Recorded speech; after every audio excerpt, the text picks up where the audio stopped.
Film diawali di tahun keempat Song, tepatnya di kota Han. Seorang pejabat kikir, sebut saja namanya Saiful, harus menghadapi para siluman yang terus bermunculan. Saking banyaknya siluman yang muncul, membuat pemburu siluman menjadi kejadian ini sebagai ladang uang.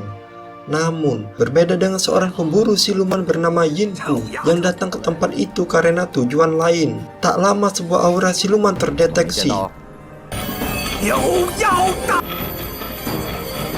Para pemburu siluman melancarkan serangan ke arah pintu yang terbuka.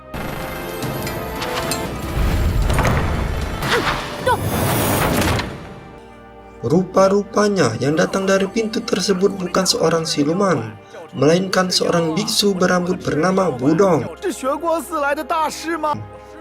Tiba-tiba, sebuah aura siluman kembali terdeteksi. Seketika itu, lubang besar pun muncul dari dalam tanah. Para pemburu siluman mencoba menangkap siluman tersebut. Namun, mereka hanya menjadi santapan siluman itu.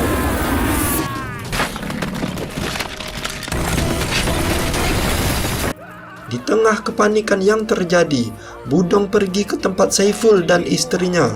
Budong mengatakan bahwa istri Saiful akan selamat karena selalu berbuat baik. Berbeda dengan nasib Saiful yang kikir dan selalu memeras rakyatnya. Saat sedang mendongeng, sebuah lidah muncul yang membawa Budong ke dalam tanah. Kepanikan pun semakin menjadi saat para pemburu siluman satu persatu menjadi mangsa. Dan karena sang siluman yang masih merasa lapar, ia mulai menuju ke tengah kota dari bawah sungai.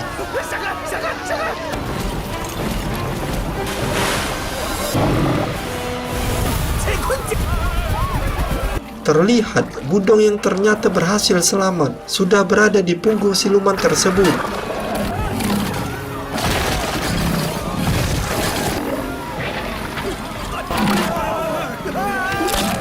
Saat pertarungan terjadi, Yin Hu mulai melepaskan beberapa anak panah. Namun, anak panah itu mengenai Budong. Kemudian, Yin Hu kembali melepaskan anak panahnya dengan dilapisi racun dan berhasil membunuh siluman tersebut. Saat Yin Hu ingin mengambil apa yang ia cari, Budong langsung menghentikan hal tersebut. Dan ternyata percikan darah dari siluman itu mengenai Saiful, yang membuat Saiful menjadi debu. Meski begitu, Yin Hu kembali melanjutkan tujuannya untuk mengambil tulang punggung siluman tersebut.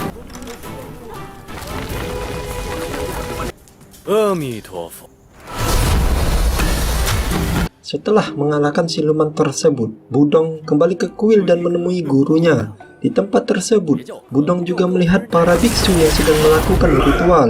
Kepala biksu mendapatkan permintaan untuk mengabulkan keinginan seorang istri jenderal. Ia menginginkan anak laki-laki. Di tengah ritual berlangsung, ternyata isi dari pikiran si istri terbaca oleh Budong, di mana istri jenderal ingin mempertahankan kedudukannya setelah mendapatkan anak laki-laki. Istri jenderal juga berniat membunuh selingkuhan dari jenderal. Mengetahui istri jenderal memiliki niat jahat, Budong dan gurunya mencoba mencegah ritual tersebut. Namun, kepala kuil mencegah hal itu demi mendapatkan bayaran.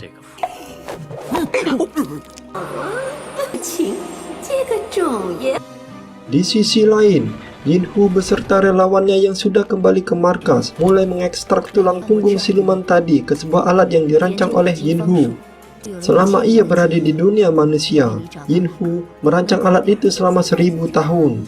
Alat itu bisa melihat kejadian masa lalu untuk mengetahui wajah dari reinkarnasi centong. Dan untuk menggunakan alat itu, Yin Hu masih membutuhkan satu bahan dari tubuh siluman bermata satu. 100 tahun lalu, Yin Hu merupakan seorang dewi penjaga buah persik di Istana Langit. Sambil menjaga pohon persik, Yin Hu juga sedang menunggu seseorang. Tak berselang lama, orang yang ditunggu Yin Hu tiba. Ia adalah seorang dewa bernama Centong. Bersama saudaranya bernama Juno, mereka telah menyelesaikan sebuah misi melawan naga jahat.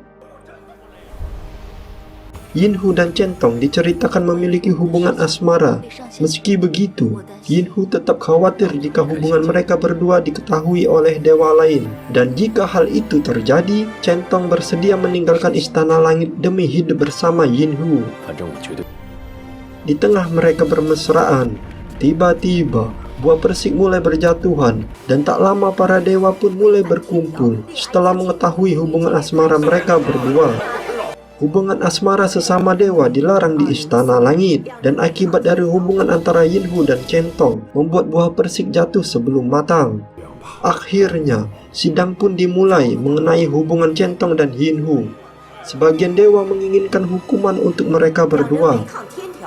Karena tidak ingin kejadian tersebut terulang, mereka berdua diperintahkan untuk meminum air pelupa cinta dan dikirim ke dunia manusia selama 100 tahun.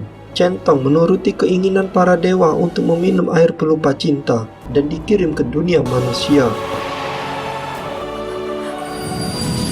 Sedangkan Yinhu yang tidak ingin melupakan perasaan cintanya kepada Centong memilih tidak meminum air pelupa cinta. Ia dihukum para dewa untuk tidak bisa bertemu Centong yang berada di dunia manusia.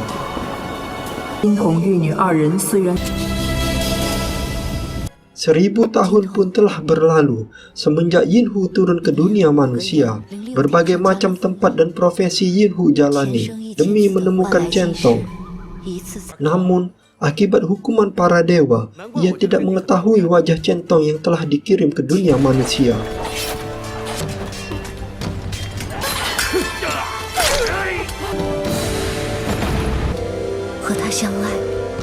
Sementara itu, seorang sales rumah bordir bernama Kakao sedang mengalami masa sulit setelah rumah bordirnya sepi. Melihat Budong yang sedang sarapan, Kakao menawarkan jasa ke rumah bordir kepada Budong. Sedangkan Budong yang melihat Kakao kembali merasa kalau Kakao akan dihajar seseorang. Tak lama seorang wanita terjatuh dari atas rumah bordir. Rupa-rupanya, wanita itu adalah istri Kakao yang menjadi wanita penghibur.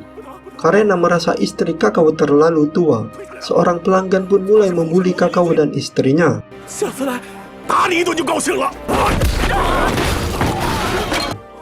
Budong yang melihat itu langsung menolongnya dengan rambut tajam dan tubuh kebal.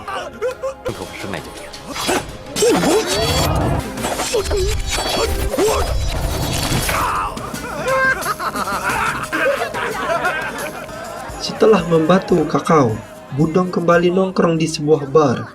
Di sana, Budong kembali bertemu dengan Yinhu, sedangkan Yinhu yang telah mabuk mengajak Budong untuk berlomba.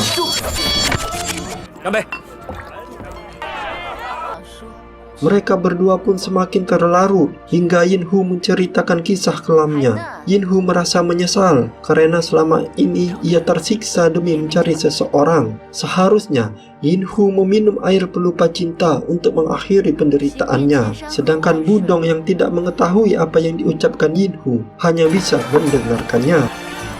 Di malam harinya, saat Budong ingin kembali ke kuil, ia melihat iring-iringan siluman lewat di depannya. Sementara itu, salah satu siluman itu melihat Budong. Ia teringat kejadian masa lalu, di mana Budong melawan naga jahat dan menyegelnya di kaki patung Buddha. Siluman tersebut yang masih bayi diselamatkan Budong dengan memberikan darah Budong, agar siluman itu bisa keluar dari penghalang Buddha. Hal itu dibuktikan saat tubuhnya beraksi setelah melihat Budong. Beberapa saat kemudian, para siluman tiba di sebuah istana. Di sana mereka melaporkan kegagalannya untuk meracuni sang kaisar. Saat mereka mencoba memberi sebuah racun kepada kaisar, tiba-tiba mereka terpental oleh aura sang kaisar. Pemimpin siluman itu ingin mengambil alih tubuh sang kaisar, sehingga ia mampu menguasai manusia. Dan untuk menghentikan roh kaisar membutuhkan seseorang berkekuatan khusus. Dan untuk menjalankan rencana selanjutnya, para siluman menjadikan bocah manusia sebagai santapannya. Di tempat lain, Budong yang ingin botak seperti Pacul mengalami kesulitan karena rambutnya yang sekeras baja. Beberapa upaya terus dilakukan untuk memotong rambut Budong. Meski Budong seorang yang tak pernah mencelakai orang lain dan selalu memburu siluman, ia mendapat cobaan dari mudah dengan rambutnya. Sedangkan gurunya yang mendengar hal tersebut menduga bahwa Budong telah membuat Buddha marah. Seketika itu, rambut Budong mulai bereaksi. Untuk memastikan hal tersebut, pamannya mengajak Budong menghadap ke patung Buddha. Dan saat Buddha mencoba meminta maaf kepada patung Buddha tersebut berbalik, seolah menghindari Budong. Dan ketika Budong berdoa ke patung Dewi Kuan Yin, akhirnya Budong mendapat wangsit bahwa ia akan bertemu seorang wanita. Seketika, Budong teringat sepotong mimpinya mengenai seorang wanita.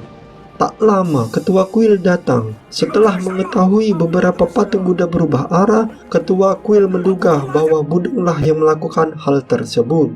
Oleh karena itu, Budong diusir dari dalam kuil. Beberapa biksu mencoba menghajar Budong, namun Budong mampu membalikkan serangan tersebut. Di saat yang sama, istri jenderal kembali ke kuil untuk kembali mengadakan acara pembuatan anak. Mengetahui ada masalah yang terjadi, istri jenderal mengatakan pada anak buahnya untuk mengusir Budong yang menjadi sumber masalah tersebut. Dan saat guru Budong mencoba menghadang, ia terkena pukulan oleh salah satu prajurit yang membuat segelnya pecah, dan seketika guru Budong berubah menjadi kera raksasa.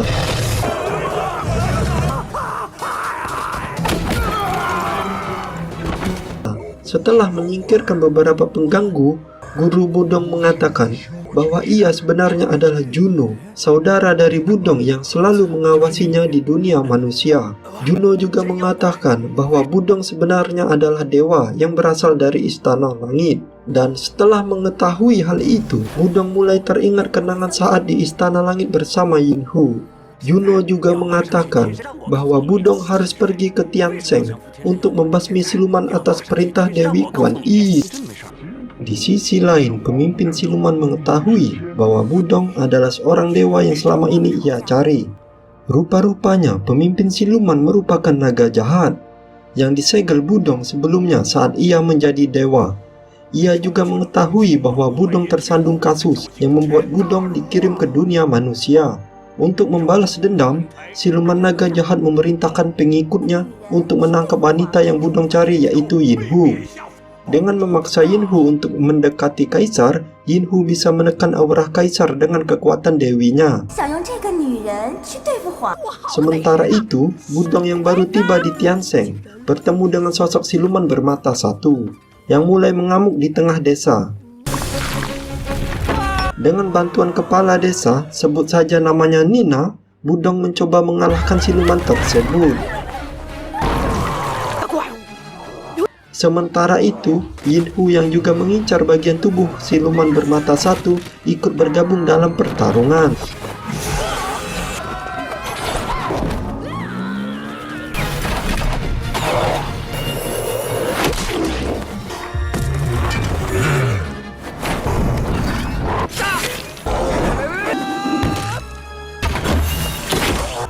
Awalnya mereka kesulitan mengalahkan siluman tersebut karena kulitnya yang tebal. Sampai pada akhirnya dengan menggunakan rambut Budong sebagai senjata, mereka berhasil menembus dada siluman tersebut.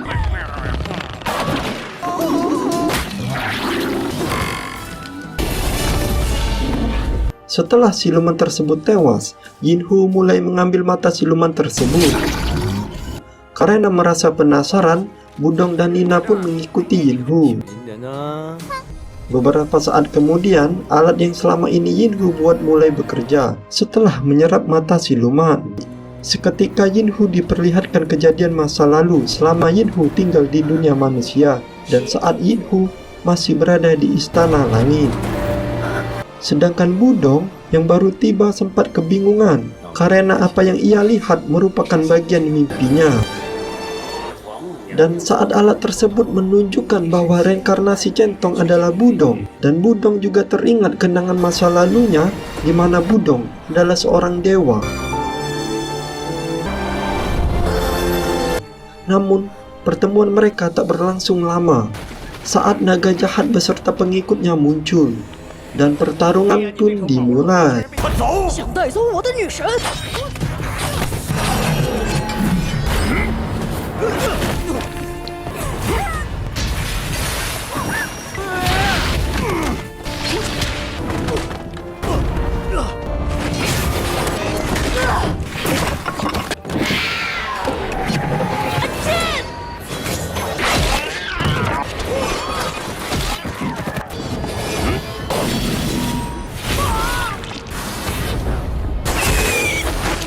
Setelah berhasil membunuh Nina, naga jahat segera menangkap Budong yang sedang sekarat.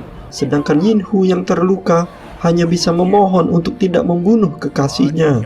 Melihat Yinhu yang putus asa, naga jahat memulai rencananya dengan menawarkan sebuah serangga jiwa sebagai pertukaran nyawa Budong. Dengan menelan serangga tersebut, maka nyawa Yinhu sepenuhnya berada di tangan naga jahat. 是你的肉。 只要乖乖听话。 Beberapa hari kemudian, Yinhu diperintahkan naga jahat untuk merayu sang kaisar. Sementara itu, Budong yang terluka bertemu dengan salah satu bawahan naga jahat. Untuk membalas budi pada Budong, siluman itu memberikan separuh jiwanya untuk bisa menyembuhkan luka yang diderita oleh Budong. Setelah Budong sembuh dari lukanya, tiba-tiba ia mendapat wangsit dari Dewi Kuan Yin. Wangsit itu berisi mengenai rencana naga jahat yang bisa mendatangkan bencana di dunia manusia. Untuk mencegah hal itu, Istana Langit mencabut kutukan Budong.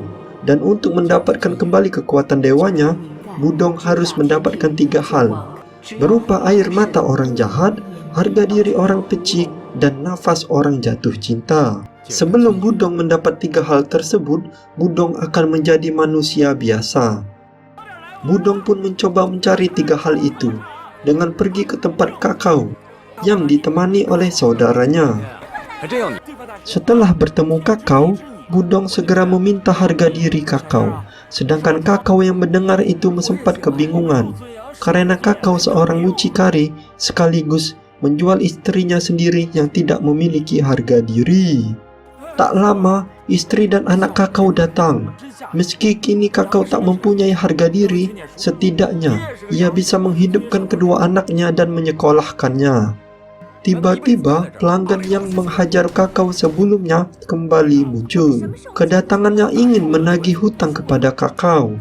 Namun, kakao yang belum mempunyai uang meminta waktu kepada pelanggan tersebut. Karena kakao yang tidak mempunyai uang, akhirnya pelanggan itu pun memutuskan membawa kedua anak kakao untuk dijual. Di lain sisi, Budong yang mendengar hal itu segera ikut campur. Dan saat si pelanggan melihat Budong, ia teringat kejadian saat ia dihajar oleh Budong. Meski begitu, ia memerintahkan anak buahnya untuk menyerang Budong.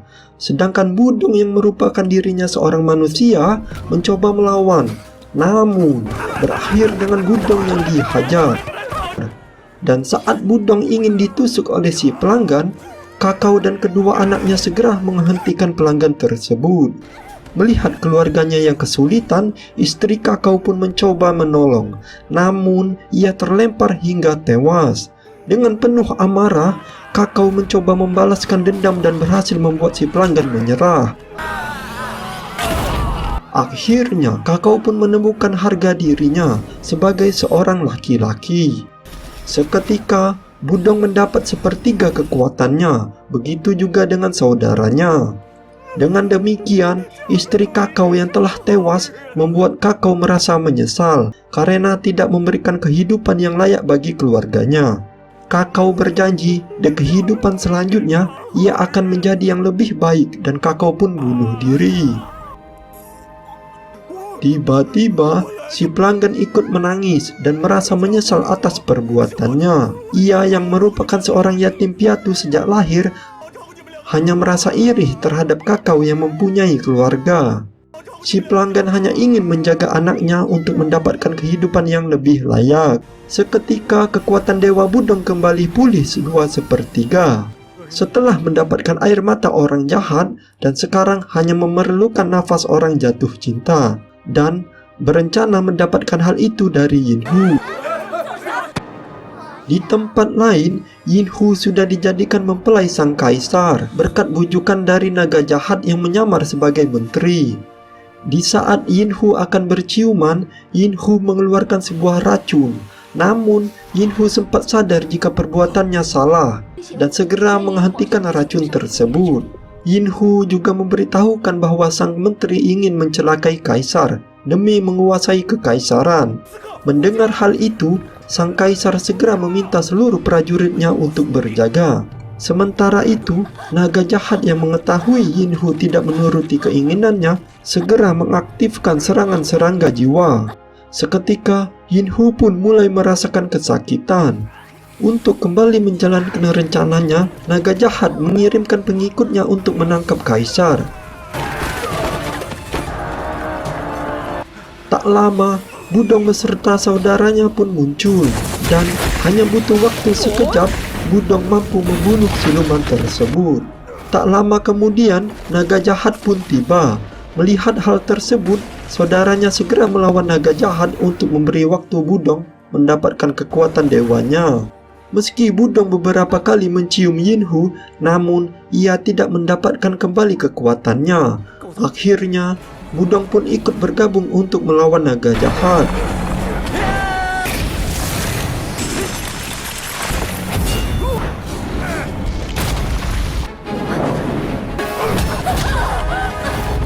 Sebelum Yinhu tewas, Budong memberikan ciuman terakhir kepada Yinhu. Sampai akhirnya, Budong mendapatkan kekuatan penuh dewanya. Dan pertarungan final pun dimulai.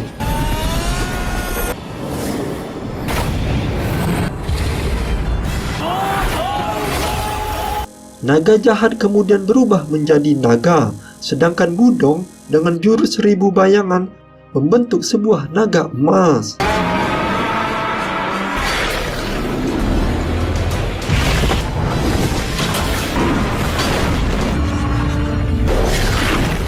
Karena serangannya gagal, Budong kembali merubah wujudnya dan dengan sebuah tinju, Budong akhirnya mengalahkan siluman naga jahat.